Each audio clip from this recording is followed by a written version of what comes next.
Cooch Behar দিনহাটায় BJP নেতার বাড়ির সামনে বোমা ফাটানোর অভিযোগ। দেখুন ক্লোজ সার্কিট ক্যামেরার ফুটেজে বোঝা যাচ্ছে বোমা ফাটছে, বিস্ফোরণ হচ্ছে।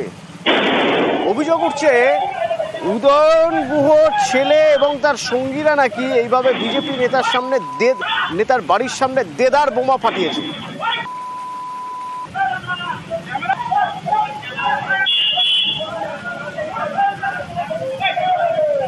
শুভঙ্কর আছে আমার সঙ্গে সরাসরি। শুভঙ্কর, কখনকার ঘটনা?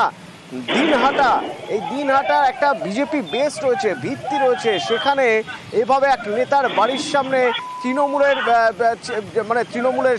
অভিযোগ তো উঠছে, তৃণমূল আশ্রিত দুষ্কৃতী যারা রয়েছে তারা এইভাবে দুষ্কর্ম করতে পারলো কিভাবে? কি হয়েছিল? কখনকার ঘটনা? আশেপাশে কেউ ছিল না?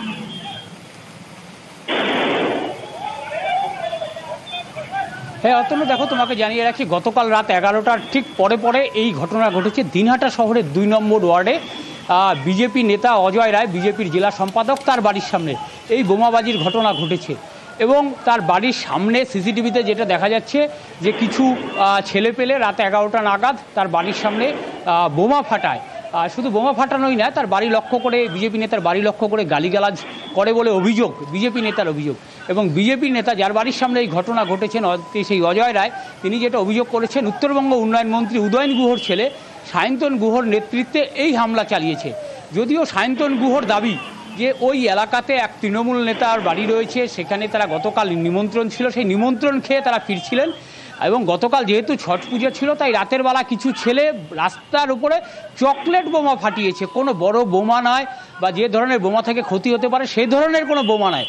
বিজেপির যে নেতা অজয় রায় এই ধরনের অভিযোগ করছেন, তার কোনো ভিত্তি নেই, বেস নেই, এলাকায় সংগঠন নেই।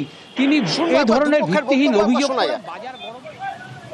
রাতের অন্ধকারে উদয়ন গুহর পুত্র সায়ন্তন গুহ নেশাগ্রস্ত অবস্থায় কিছু দুষ্কৃতী নিয়ে এসে আমার বাড়ির সামনে বোমাবাজি করে পালিয়ে যায়। আসলে এরা ভয় পাচ্ছে 26-এর যে বিধানসভা নির্বাচন, সেই নির্বাচনকে। আর এই নির্বাচনে এদের পতন নিশ্চিত। আগামী দিনে ভোটের মাধ্যমেই দিনহাটার মানুষ এর জবাব দিয়ে দেবে। অজয় রায় যে অভিযোগ করেছেন, ও বলছে ওর বাড়িতে বোমাবাজি হয়েছে, ওর বাড়িতে নাকি অতর্কিত হামলা করে আমরা সব পালিয়ে যাচ্ছি। খালি বলতে বাকি রেখেছে যে নিউক্লিয়ার বোম মারা হয়েছে বা অ্যাটম বোম মারা হয়েছে ওর বাড়িতে। এনআইএ এর ওপরে যদি কোনো সংস্থা থেকে থাকে, তাকে দিয়ে আমার মনে হয় ওদের তদন্ত করা উচিত। এনআইএ এর তদন্ত তো করাই উচিত। আরে দেখাক না ওর বাড়ির গেটে কোনো কিছু হয়েছে, দেখাক না যে ওর বাড়ির মধ্যে কেউ কিছু ছুঁড়েছে।